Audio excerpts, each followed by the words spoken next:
அனைவருக்கும் வணக்கம். மனு திரைப்பட இசை வெளியீட்டு விழா. இப்படத்தின் இயக்குனர் துர்கா, ஃபுல் நேம் துர்கா பிரசாத், லல்லு பிரசாத் மாதிரி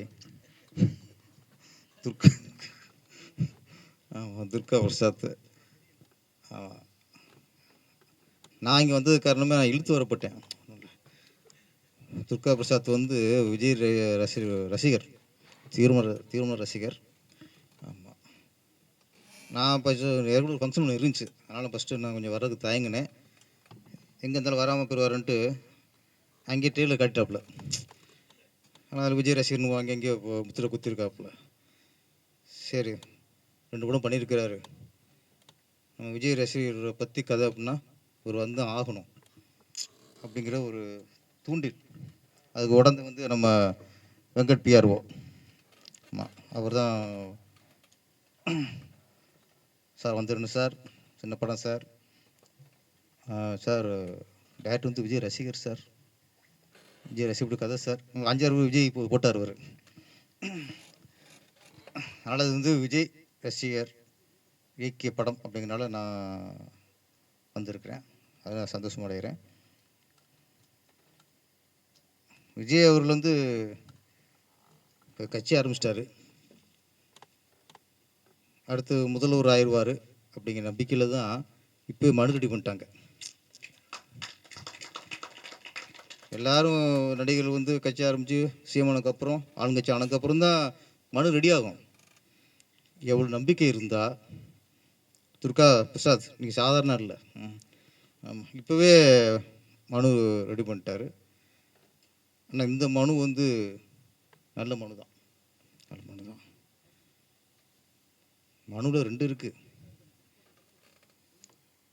மனு தர்மம் ஒன்று இருக்குது,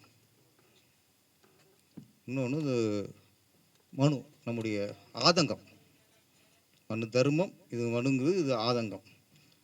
நம்ம குறை, நமக்கு என்ன தேவை, அதை கொண்டு நம்ம வந்து அரசியல் கொடுப்போம். அவங்க தூக்கி எங்கே போடுவாங்கன்னு தெரியும் நம்மளுக்கு. இது வந்து அரசியல் கொடுத்து அப்படி போகிற மனு இல்லை. இது மக்கள்கிட்ட கொடுக்குற மனு. மக்கள் கண்டிப்பாக இந்த மனுவை பரிசீலிப்பாங்க. கண்டிப்பாக இந்த மனுவுக்கு ஒரு வெற்றியை கொடுப்பாங்க.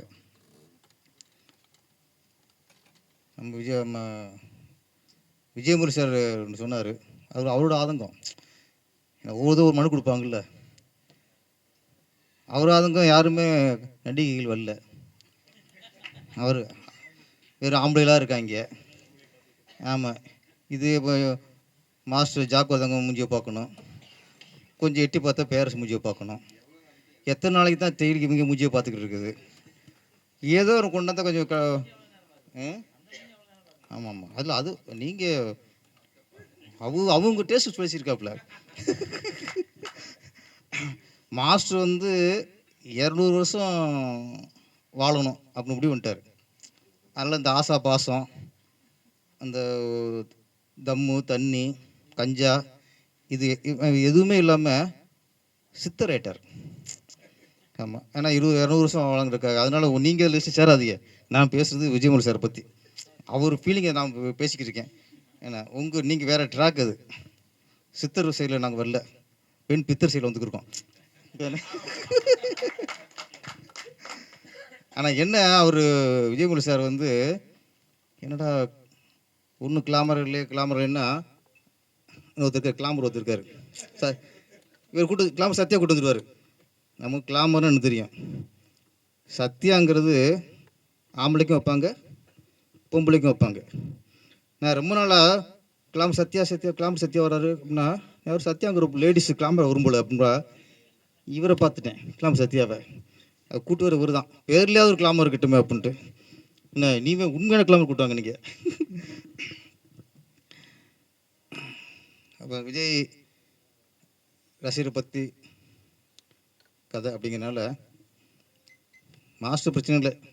விஜய் படத்துக்கெலாம் ஃபைட் மாஸ்டர் ஒர்க் பண்ணியிருக்கிறாரு. இங்கே சிறப்பு அழைப்பர் நம்ம ஈசிஆர் சரவணன். அவர் வந்து விஜய் ரசிகர் மன்ற தலைவராக இருந்து இன்றைக்கி தொண்டராக மாறி இருக்கிறாரு. என் நண்பரும் கூட அவர். ஆமாம், ஈசிஆர் சரவணன் நான் வாழ்த்து தான் போக முடியாது, ஏன்னா நான் இருக்குது ஈசிஆர். நம்ம கொஞ்சம் சேஃப்டிக்கு ஆள் வேணும். சேஃப்டிக்குன்னு இல்லை, நாளைக்கு ஏதாவது விஜய் சாரை பற்றி பேசி அந்த ஏரியா கடக்கணுண்ணா, இதெல்லாம் சிந்திச்சு செயல்பட வேண்டி இருக்குது. ஈசிஆர் சரவணன் என்னை பொறுத்த வரைக்கும் நான் வந்து ஒரு 8 வருஷமாக பார்த்துருப்பேன். நான் விஜய் சாரோட ரசிகராக நான் பார்த்தது இல்லை. ஏன்னா இப்போ தான் கட்சி ஆரம்பிச்சிருக்காரு. இவர் 7-8 வருஷத்துக்கு முன்னாடியே விஜயோட தொண்டராக இருந்தவர். ஈசிஆரில் வருதா புயலாக இருக்கட்டும், கொரோனா காலகட்டமாக இருக்கட்டும், என்ன பிரச்சனை சரி இறங்கி எவ்வளோ வைப்பார். அங்கே உள்ள ஏழை எளிய மக்களுக்கெல்லாம் என்ன தேவை. அங்கே ஈசிஆரில் இன்னொரு சைடில் பார்த்தா நிறைய குடிசைகள் வீடு இருக்கும். இந்த வருதா புயல் அந்த வெள்ளம் வந்ததுக்கப்புறம் அதெல்லாம் ரொம்ப அவசரப்பட்டாங்க. இங்கேருந்து அந்த பக்கம் போகிறக்கே கஷ்டமாக இருக்கும். அது ஒரு மரம்லாம் போட்டுக்கிட்டு நடந்து போகிறது. அப்போ இவங்க இறங்கி அத்தனை பேருக்கு சாப்பாடு என்னென்ன தேவை, மளிகை பொருட்கள் எல்லாம் கொடுத்தாங்க. என்ன சொல்கிறதுன்னா, இதெல்லாம் விஜய் சார் அரசியல் வர்றதுக்கு முன்னாடி. இப்போ அரசியலுக்கு வந்ததுக்கப்புறம் கொடுத்தா கூட ஓகே, ஓட்டுக்காக நினைக்கலாம். இந்த ஓட்டுக்காக இல்லை, அவங்களுடைய தொண்டு உள்ளம். அதே மாதிரி விஜய் சாரோட பிறந்தநாள், ஒவ்வொரு பிறந்தநாளைக்கும் என்னை கூப்பிட்றாரு, சார் நீங்கள் தான் சார் வரணும், நான் கலந்துக்குவேன். அவர் பிறந்தநாள் அன்னைக்கு நம்ம சும்மா ஒரு ரசிகர் மன்ற சார்பாக ஒரு வாழ்த்து பேசணும். அதனால அங்கே உள்ள ஏழை மக்கள் யார் கணக்கெடுத்து அவங்களுக்கு தையல் மிஷின், சேலை, நிறைய விஷயங்களை பண்ணவர் தான் ஈசிஆர் சரவணன். அதனால் வந்து அவர் விஜய் சாருடைய அந்த அரசியல் பயணத்தில் இன்றைக்கி முழுசாக ஈடுபட்டிருக்காரு. இவரை பொறுத்த வரைக்கும் ஆமாம், அரசியல் ஆதாயத்துக்காக முன்னால் எதுவும் பண்ணலை. இவங்களுடைய தொண்டு உள்ளதான் வெளிப்பட்டுச்சு. இப்போ ஈசிஆரில் ஃபுல்லாக இறங்கி வேலை பார்த்துருக்காங்க. வாழ்த்துக்கள் சார், வாழ்த்துக்கள். ஆமாம் ஆமாம், உதயசூருக்கு நல்ல மனசு வேணும் ஃபஸ்ட்டு. இன்னொன்று, பண்ணது எல்லாமே இவங்களுடைய சொந்த காசு. இவங்க சொந்த காசுல எல்லாம் பண்ணாங்க. அதனால் விஜய் சார் மனசில் ரொம்ப இடம் பிடிச்சது ஈசிஆர் சரவணன். வாழ்த்துக்கள். ஆமாம், சீக்கிரம் எலெக்ஷன் வரப்போகுது, சீட்டு கேளுங்க, ஜெயிச்சிருங்க, எம்எல்ஏ ஆயிருங்க. மந்திரி ஆகிட்டிங்கன்னா எங்களுக்கு கொஞ்சம் வசதியாக இருக்கும். ஏன்னா இப்போல்லாம் நாங்கள் வந்து எந்த மந்திரி போகிறோன்னு தெரில. முன்னெல்லாம் மந்திரிகளுக்கு ஏதாவது காரியம் கேட்பாங்க, கொடுத்தா வேலை நடந்துடும். இப்போ அந்த நம்பிக்கையும் போச்சு. நிறைய பேர் வேலைக்காக பணம் கொடுத்துப்புட்டு, முன்னால் ஒரு காலத்தில் வேலைக்காக பணம் கொடுப்பாங்க, மக்கள் லஞ்சம் கொடுப்பாங்க, வாங்குவாங்க, வேலை வாங்கி கொடுத்துருவாங்க. இப்போ அந்த நம்பிக்கையும் போச்சு. வேலை தானே சொல்லிட்டு பணத்தையும் வாங்கிவிட்டு வேலையும் கொடுக்குறதில்ல, பணத்தை திருப்பி கொடுக்குறதில்ல. நிறைய கேஸ் போய்கிட்டு இருக்குல்ல. அப்போ ஒரு மந்திரிகிட்ட லஞ்சம் கொடுக்குறதே தப்பாக இருந்துச்சு, இப்போ நம்பி கொடுக்குறது தப்பாக இருக்கு. ஓகே, லஞ்சம் கொடுத்தது தப்பு, இப்போ நம்பி கொடுக்குறது அதோட தப்பாக இருக்குது. எதைத்தான் நம்புறது? பவரில் இருக்காங்க, மேலே இருக்காங்க, மந்திரி இருக்காங்க, காசு கொடுத்தா காரியம் ஆகும்னு நினைக்கிறோம். வாங்குறீங்க, வேலை வாங்கி கொடுக்க முடியலையா, காசை திருப்பி கொடுத்துடணும். இல்லைன்னா உங்களுக்கு வாய்க்கரிசி ஆயிரும். ஏழைகளை வயிற்றில் அடித்து வாங்குற காசு எல்லாமே உங்களுக்கு வாய்க்கரிசி தான். 2 மினிஸ்டர் மேலே இது போய்கிட்டு இருக்கு. வேலை வாங்கி வரேன்னு சொல்லி பணத்தை வாங்கி கொடுக்கல. இந்த நேரத்தில் நான் சொல்கிறேன், விஜய் சாருக்கு கட்சி ஆரம்பிச்சிருக்காரு. உங்கள் சில ஒரு மந்திரியாவது லஞ்சம் வாங்காதீங்க, அப்படி வாங்கினாலும் எதுக்காக வாங்கினீங்களோ அதை நிறைவேற்றிருங்க. இதுதான் ஈஸியாக சார். ஆமாம், சரவண சார் தான் மந்திரி ஆயிடுவீங்க. ஆமாம், நான் கொஞ்சம் மனசில் வச்சுங்க எல்லாத்தையும்.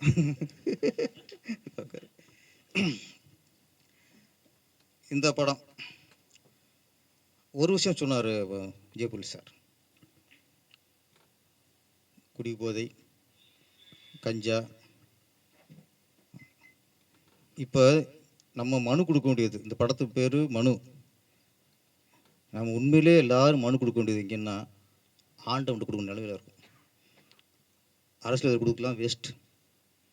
யாருக்கு கடவுள் நம்பிக்கை இருக்கோ நம்ம மனுவை கொண்டு கடவுள் காலத்தில் வச்சிடணும். அப்போது உனக்கு ஏதாவது விடிவு காலம் பிறக்கும். போதை, கஞ்சா, இன்னும் விதவிதமாக இருக்குது. என்ன லிஸ்ட்டாக அவர் விஜயமுரு சார் தெரியும். அந்த பவுட்ரு என்ன அப்படின்னா விபின்னா அது அவருக்கு நமக்கு தெரியும். நமக்கு தெரிஞ்சதுப்புறம் சரக்கு, கஞ்சா அப்படின்னா அதுக்காக நான் எனக்கு பழக்கம் சொல்லாதியே, கேள்விப்பட்டதை சொல்கிறேன், பழக்கப்பட்டதை சொல்ல. அது அவருக்கு அந்த பழக்கம் இல்லை. அவருக்கு கேள்விப்பட்டது லிஸ்ட் அவர் வச்சு மனப்பாடம் பண்ணியிருப்பார். இப்போ வர ராமேஸ்வரத்தில் ஒரு காலத்தில் ஒரு பொண்ணை லவ் பண்ணுவோம், மாதக்கணக்கில் அலைவோம், லெட்ரு கொடுப்போம், கிழிச்சு போடும், கொஞ்சம் சாடை சொன்னால் மூஞ்சி மொசரையும் பாரு, இவ்வளோதான் ரியாக்ஷனாக கொடுக்கலாம், போயிட்டு இருக்கும். அந்த காதல் ஒத்துக்கலைன்னா நம்ம என்ன பண்ணுவோம்? தாடி வளர்ப்போம். மேக்ஸிமம் போனால் ஆம்பளைங்க இல்லை ரொம்ப உச்சமா தண்ணி அடிப்பாங்க. அந்த காலத்தை பார்த்தாலாம் என்ன, காலில் தோத்துட்டான்னா அவன் தேவதாஸ், அவ்வளோதானே. தண்ணி அடிப்பார், தாடி வளர்ப்பார். வாலியம் பையன் கமலஹாசன், லவ் ஃபெயிலியர் ஆயிடுச்சா, தண்ணி அடிப்பார், தாடி வளர்ப்பார், வாலியம் பையன் பாடுவார். தேவதாஸில் வாலியம் மயம், உலகே மாயம், இதுதான் இருந்துச்சு. இன்னைக்கு பாருங்க, ஒரு பொண்ணு காதலிக்குன்னா குத்தி கொண்டு வர்றாங்க, குத்தி கொண்டு வர்றான். எந்த காலகட்டத்தில் இருக்கும்? ஒரு பொண்ணு லவரோட எங்கேயாவது தனியாக போச்சுன்னா 3 வருஷம் ரேப் பண்ணிடுறாங்க. போய் மகளிர் விடுதலையும் இருக்க முடியல, ஸ்கூலுக்கும் +2 படிக்கிறதுக்கு ஸ்கூலுக்கும் போக முடியல. எங்கே ஆபத்து வருது? நான் என்ன சொல்கிறேன்னா, எங்கே ஆபத்து வருதுன்னா, ஒரு காலத்தில் ஒரு 40 வருஷம் 50 வருஷத்துக்கு முன்னாடி ஒரு குடும்பத்தில் பெண்களை ஸ்கூலுக்கு அனுப்ப மாட்டாங்க. அப்படியே அனுப்புனாலும் அந்த 5வது தான் உச்சபட்சம். 5வதுக்கு அப்புறம் ஹைஸ்கூல் போட மாட்டாங்க. அப்புறம் கொஞ்சம் முன்னேறிச்சு, அப்புறம் ஹைஸ்கூல் வரைக்கும் தான். காலேஜில் போகலாம் அனுப்பவே மாட்டாங்க. கிராமங்களில் படித்தது போதும், 10வது படித்தது போதும் நிறுத்திட்டுருவாங்க. நான் படிக்கும்போது, காலேஜில் நான் படிக்கும்போது ஒரு கிளாஸ் 25 பேர் இருப்போம். அதில் 20 பேர் ஆம்பளை, 5 பேர் தான் பொண்ணுங்க. இப்போ எல்லா காலேஜ்லையும் ஈக்குவலாக இருக்குது. அப்போ பெண்கள் முன்னேற்றம் வந்திருக்கு, எல்லாமே வந்திருக்கு. இப்படி காலேஜ் போகிற பொண்ணை கெடுக்கிறதும், +2 கொடுக்குற பொண்ணை கொண்டு போகிறதுமா அங்கங்கே நடந்துச்சுன்னா, திரும்ப மக்களுக்கு, அப்பா அம்மாவுக்கு பொண்ணுங்களை அனுப்புறதுக்கு பயம் வருமா வராதா? அப்போ நீங்கள் ஆணுக்கு நிகர் பெண்ணுன்னு சொல்லிட்டோம். இது திருப்பி பழைய மாதிரி ஆயிரம் போல இருக்குது. உண்மையான அப்பா அம்மாலாம் கொஞ்சம் படித்தா போதும், எழுத படிக்க தெரிஞ்சா போதும் ஒரு காலத்தில் இருந்துச்சு. அது மாதிரி திருப்பி ஆயிரம் போல இருக்குது. இதுக்கு எல்லாத்துக்குமே காரணம் முதல்ல இந்த குடியை குறைக்கணும். நாட்டில் மது போதையை குறைக்கணும். அதுதான் சொன்னார், நல்ல வார்த்தை சொன்னார். மூளையை வேலை செய்ய விட மாட்டேங்குது, மூளையை மழுங்கடிச்சு விட்டுருது. எது தப்பு இது ரெட்டு தெரியல. ஏன் கொலை பண்ண நினச்சா கொலை பண்ணிடுறான், ஒரு பொண்ணு கற்பழிக்க நினச்சா கற்பழிச்சிடான். பல்கலைக்கழகத்தில் நடக்குது, காலேஜில் நடக்குது, ஸ்கூல் நடக்குது. இன்னைக்கு பெண் உரிமைக்கு, பெண் பாதுகாப்புக்கு மிகப்பெரிய ஒரு சவாலாக இன்றைக்கி இருக்குது. இதில் நம்ம அரசாங்கம் சொல்கிறோம், அரசாங்கம் ரொம்ப கவனம் செலுத்தணும், கடுமையாக அதுக்கு தண்டனை வரணும். மக்கள் இந்த பாருங்கள், ராமேஸ்வரத்தில் அவனை கைது உள்ளே வச்சாங்க. அந்த மக்களை மட்டும் தடுக்காமல் விட்டுருந்தா போலீஸ் உள்ளே போய் கொண்டிருப்பாங்க சார். இன்றைக்கி சரி நடக்க போகுது. நீங்கள் இப்படியே பண்ணிக்கிற அரசாங்கம் இப்படியே பண்ணி சரியான ஒரு இதில் இல்லைன்னா, நாளைக்கு எவ்வளோ ஒரு பொண்ணை கற்பழிச்சிட்டு நீங்கள் போலீஸில் வச்சா மக்கள் போலீஸ் ஸ்டேஷன் உடைச்சு அவனை கொண்டுருவாங்க சார். வரும் சார். எங்களுக்கு போலீஸ் பாதுகாப்பு இல்லை, கவர்மெண்ட் பாதுகாப்பு இல்லை, எதுவும் பாதுகாப்பு. மக்கள் என்ன செய்வாங்க? அவன் பாதுகாத்துக்குவான். அவன் வீட்டில் குடும்பத்தை பாதிக்கப்பட்டாங்களா, தண்டனை அவன் கொடுக்க ஆரம்பிச்சிருவான். ஒரு நியூஸில் பார்க்கும்போது எவ்வளோ பதட்டமாக இருக்கும். அதனால் இப்போது மனு அப்படின்னா அரசியல்கிட்ட கொடுக்குறலாம் இல்லை, ஆண்டவன்கிட்ட கொடுக்கணும். திரும்ப திரும்ப இனிமேல் மக்களே ஒரு குற்றவாளியை தண்டனை கொடுக்குற அந்த உரிமையை மக்களே எடுத்துக்கிற ஆபத்து வந்துடக்கூடாது. அந்த சூழ்நிலை மக்கள் நாடு போயிட்டுருக்கு. இதை தடுக்கணுங்க தான் இன்றைக்கி இந்த மனு ஆடியோ லான்ச்சில் இது கவர்மெண்ட் கொடுக்குற மனுவாக இருக்கலாம், ஆண்டவன் கொடுக்குற மனுவாகவும் இருக்கலாம். நல்லது நடக்கணும். நன்றி, வணக்கம்.